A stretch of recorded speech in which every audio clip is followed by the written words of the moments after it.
Good afternoon and welcome back to another ironic introduction to another video. Today I'm going to be reviewing Cavalier difficulty. Normally I save my reviews for the end of the month when I do my month review and next month forecasting, but I realize that a lot of people are talking about Cavalier difficulty. It is a new difficulty, so it's kind of a hot discussion right now, and I want to throw my 2 cents in while it's being discussed. So some of this might be repetitive later in the month. But that's okay.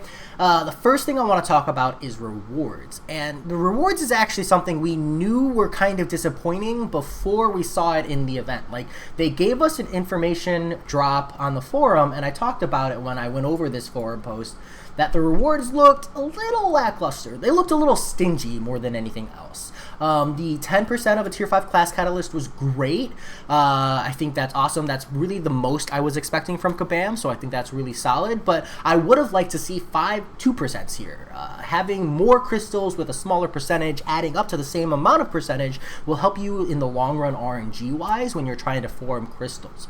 You could go crazy nuts lucky and pull 10% Tier 5s, and they're all the same class, and woo, you're awesome.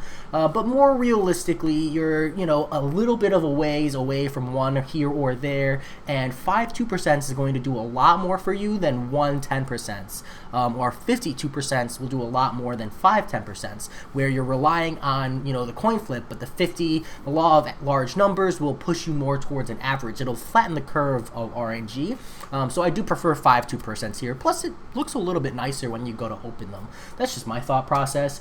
But yeah, from a statistical standpoint, I think these could have been 2%. I think that the 10% was really unnecessary. I know I'm harping on that a lot, but I really want to see that changed personally. That's my biggest hang up. But the next thing was just like immediately noticing that it's only 5,000 6-star shards. This is incredibly stingy for a Cavalier difficulty. Like, personally, I was guessing maybe a full 6-star, like 2,500 for completion, and then another 7,500 for exploration. Given Cavalier difficulty is going to have a lot more time invested in order to get the exploration, I was like, that seems reasonable. Most endgame players who have the rosters to explore Cavalier difficulty, they really want to feel like they got rewarded for doing that exploration. Spending, I think it took me maybe 8 or 9 hours, including my 4-star run. Like, that's a pretty sizable chunk of time to be spending as an endgame player to get half of a 6-star. And let me tell you, I was not super hyped about the 15,000 5-star shards I got. I didn't really care. Because if you have a roster that's defined enough to handle this exploration without any issue, 5,000 6-star shards is a huge letdown. So yeah, we already knew that going in. Like, we didn't even need to see Cavalier difficulty, see how hard it would be to know that this was kind of trash. Same with the 5-star 6 stones. We knew right out the gate that 26 stones is kind of a meme, and understand we are getting more 5-star 6 stones in the daily objectives. That's something that's coming down the line. They mentioned it in their roadmap, but this is just something where, like, personally, I'm like, why did you put them in here? I think that you draw more heat by putting a trash amount of 5-star 6 stones.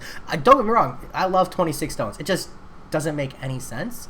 Like, people are going to sit here and go, why only 20? That's so low. If you don't put any in here, then you have the ability to respond and say, oh, 5-star 6 stones are coming to the game accessibly via objectives later on. So we didn't put them in Cavalier difficulty because that's not something that's a focus for endgame players, right? Like, you reach a point where you can get those from the daily objectives, and that will be sufficient. You'll get 2 a day.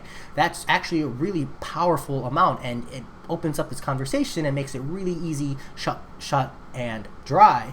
But when you put a low amount in the Cavalier difficulty, it's like, hey, if you're going to put them in there, shouldn't it be an amount, like, at the very least, maybe stick like 20 generic on the exploration, and then that's it.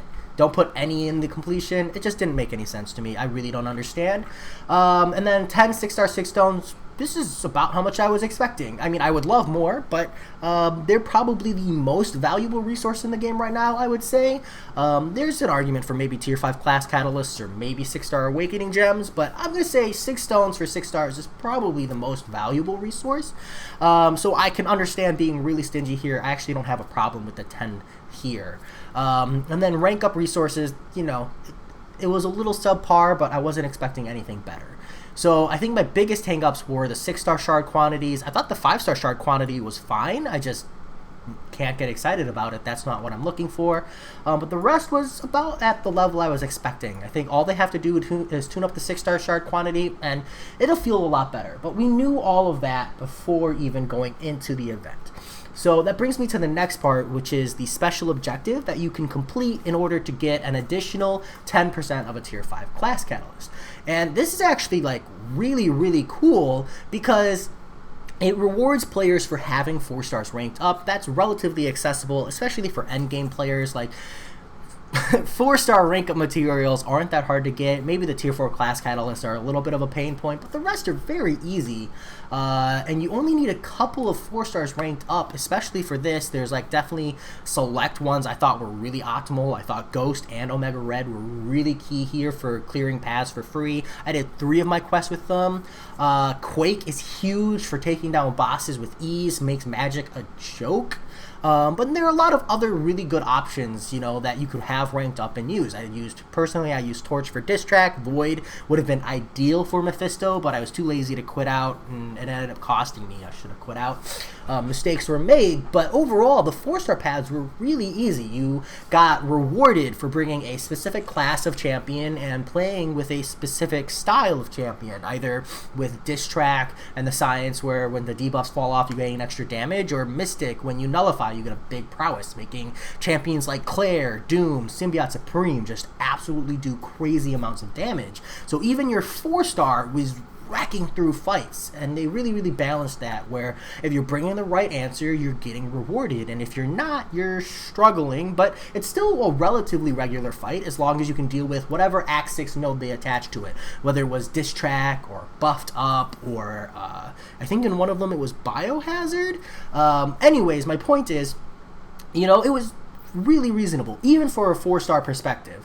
Even more so from a 5-star perspective. Like, the 4-star run cost me a good amount of revives due to impatience, strong-arming my way through, refusing to quit out and bring a proper counter because I was like 4 fights in. I was like, I got this. Yeah, that cost me. But I think a lot of people could probably even do the 4-star run reviveless. They could do it itemless. They could do it completely for free as long as you have the right answers. And I don't think that's unreasonable. If you're an endgame player looking for an extra 10% of a tier 5 class catalyst, you should have access to a pretty hefty, like, depth of 4 stars. And they might not be ranked up, which is a huge pain, but we're talking about endgame resources here. So you can throw a few tier 4 basics, tier 1 alpha, and a chunk of ISO at them pretty easily. So I think the objective was really cool. I thought it was really, really fun. It took me about 3 hours for my 4-star run, and a handful of boosts and a tech power boost. Really not that bad. From a 5 and 6-star roster perspective, the event was crazy easy for me. And I understand that I have a really, really deep roster, and I'm at a pretty, developed stage point in the game. But a lot of people are, and a lot of people who are pushing exploration, because Kabam made it clear this is not for, oh, you just got Cavalier, exploration's on your table. Like, they made it clear you're gonna need some more niche, answers here. You need some better ranked up champions, and they're gonna be healthier. But taking blocked hits wasn't insanely punishing, except for my 4-star run. But on the 5-star, you can take quite a few blocked hits and an insane number of parries. All of the bosses felt really reasonable, except for Warlock. When you run Willpower, the Warlock's a huge pain, but bring a robot and you're relatively okay. I used Medusa, trap him in the corner, armor shattered, armor break, just absolutely wrecked him. My 4-star Medusa did work. Even with Willpower shrekking my health, Medusa did work. So there were a lot of fights where I felt like they were really, really reasonably well made. I think the only one besides the Warlock that really stands out to me is the Magic fight. I'm not a huge fan of a big, beefed up Magic, but, if you have Blade or if you have Quake, she really wasn't that bad. There are other answers as well. I did some cheeky Human Torch strategy where I just parried to build up smolders and then tried to blast her down as fast as possible. I even almost got a one-shot that way. So, it just goes to show a little bit of clever design. You can get through the fight reasonably so, and definitely without spending revives. So overall, difficulty-wise, Cavalier difficulty on point. I think they did good with that. Yeah, there's some roster frustrations, but that's part of Act 6. And if you're expecting Cavalier difficulty, which is an Act 6 based or premised monthly event, to not have roster restrictions, then you're looking at the wrong aspect of the game, and maybe you should focus more on Uncollected. Because this is supposed to hit more developed rosters. Which brings me probably to my major pain point in the event outside of the rewards, and that's time investment and energy cost. This is where I think I don't really have a whole lot of positive things to say. Now, I was expecting beefier opponents, and they're fairly healthy. This took me about 8 to 9 hours with the 3-hour 4-star run for sure, but it took me about 8 to 9 hours of just non-stop play the quest through. And it was fun. It was fun sometimes. Sometimes it wasn't, but what else are you going to expect from an event? But that's kind of a long amount of time, and I think either it needed to take less time or the rewards needed to be slightly better. That's all. Just a little bit more bang for the buck. I didn't feel like it was the best investment of my time. And I really wanted that 5%, that 10% of a Tier 5 class catalyst. It was fun. The enjoyment level of the paths, the difficulty level of the paths, I thought that was all spot on. I just think there just needed to be a little bit more bang for the buck. That's all. It didn't necessarily need to be 6-star shards. Could have been maybe another 10,000 5-star shards. Make it flashy on that end if you're trying to be a little more stingy with the 6-star shards, not quite ready to accept and develop the flood of 6 stars.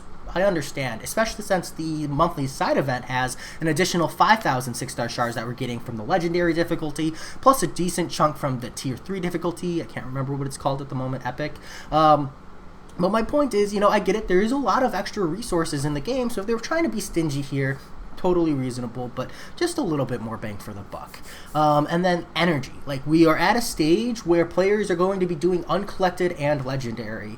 It's just a lot of energy, and I just don't understand the point. Like, to a degree, I see the value in limiting the quantity of paths or times a player can jump in for free. I totally understand. You don't want people just jumping in, doing the fight 100 times until they get a perfect run without having some kind of resource or cost incur, in order to, encourage them to either get better or, actually log in on a semi-regular basis. It's a mobile game. I respect that.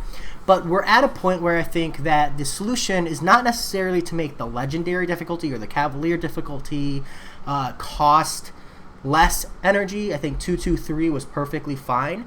I think it's time Uncollected got an energy reduction. Make them all 1 energy. I think Heroic, Master, Uncollected, 1 energy. We're at a point where players shouldn't have to be throwing energy refills at the game to do the monthly event.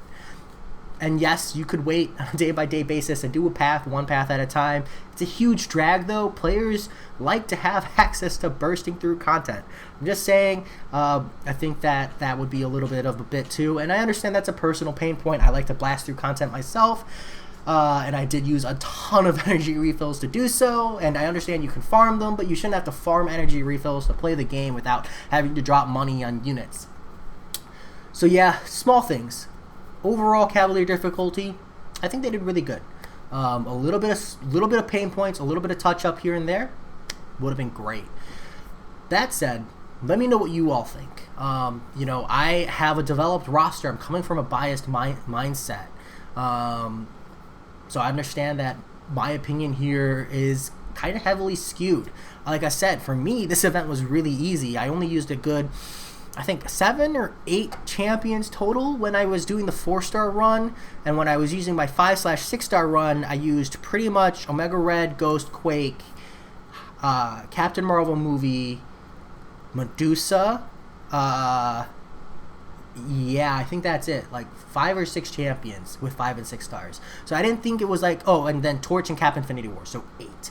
I think that's pretty much it. So less than 10 as far as like managing my way through the paths. And yeah, those are very specific champions to have. I'm just saying that like it's not like a super deep number of champions quantity wise, just specific champions.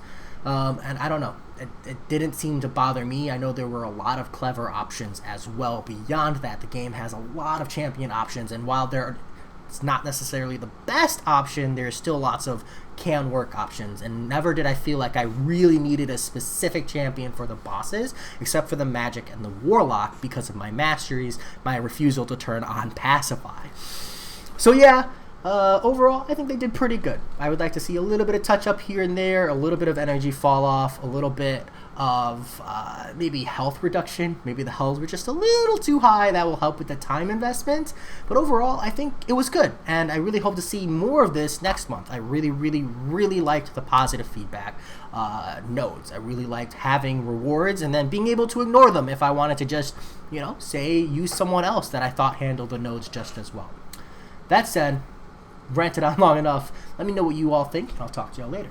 Peace.